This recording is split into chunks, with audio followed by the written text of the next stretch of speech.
અહીંયા નામ આપ્યું છે રામચરિત્ર માનસ. આમ તો આપણે જોઈએ તો બધી જ કથાઓનું નામ રામાયણ હોય છે.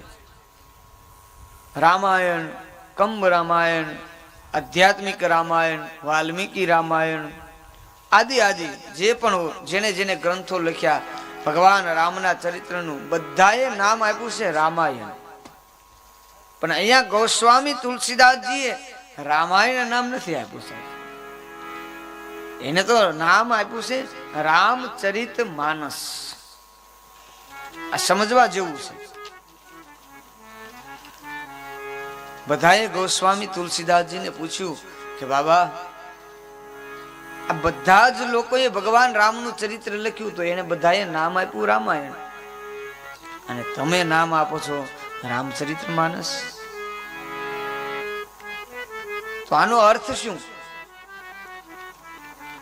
એટલે ગોસ્વામી તુલસીદાસજી મહારાજે કહ્યું કે રામાયણ નો અર્થ થાય છે રામ, અયન નો અર્થ થાય છે ઘર.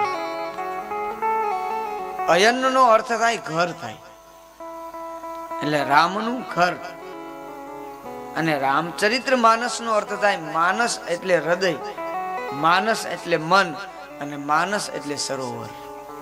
માનસ નો અર્થ થાય સરોવર. તો અહીંયા તુલસીદાસજી મહારાજે કહે છે કે આપણે રામના ઘરે જવું હોય ને તો આપણે પવિત્ર થઈને જવું પડે, સ્નાન કરીને જવું પડે.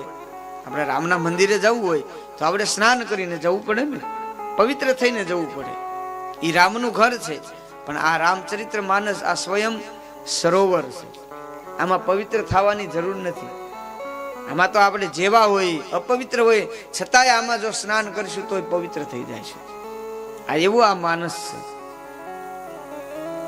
અને રામાયણ એટલે રામનું ઘર. ત્યાં જવા માટે આપણે એની અનુમતિ લેવી પડે. ભગવાનના ઘરે જવા માટે એની અનુમતિ લેવી પડે. રામ દુવારે તુમ રખવારે, હનુમાનજીની અનુમતિ લેવી પડે. મંદિરે જવાનું હોય તો આપણે પૂજારીની અનુમતિ લેવી પડે કે અમે મંદિરમાં પ્રવેશ કરીએ કે નહીં. તો રામના ઘરે જવું હોય તો આપણે અનુમતિ લેવી પડે. કોઈના ઘરે જવું હોય તો પેલા આપણે ફોન કરીએ ને કે ભાઈ તમે ઘરે છો કે નહીં, અમે આવીએ છીએ, શું વ્યવસ્થા છે, આવું બધું આપણે પૂછવું પડે. ક્યારે રામાયણ રામના ઘરે જવું હોય તો.